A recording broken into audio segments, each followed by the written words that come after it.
وأقوى قدراتنا الشعورية بتتمثل في الإبصار. ويقال إن الجسم البشري بيمتلك 11 مليون مستقبل شعوري، منهم 10 مليون مستقبل مخصصين للبصر. وبعض الخبراء بيقولوا إن نص موارد الدماغ بيتم استهلاكها في عملية الإبصار.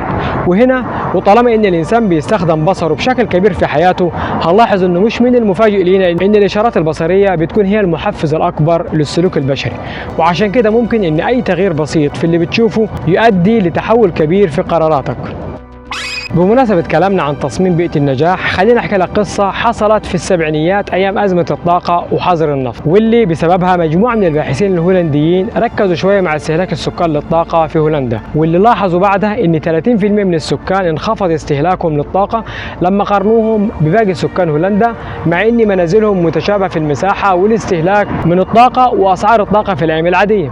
ولاحظ الباحثين في المنازل اللي انخفض استهلاكهم للطاقة بنسبة 30% إن عدادات الكهرباء عندهم كانت موجودة في مدخل منازلهم، وإن المنازل اللي ما انخفضتش فيها استهلاك الطاقة عدادات الكهرباء فيها كانت على السطح.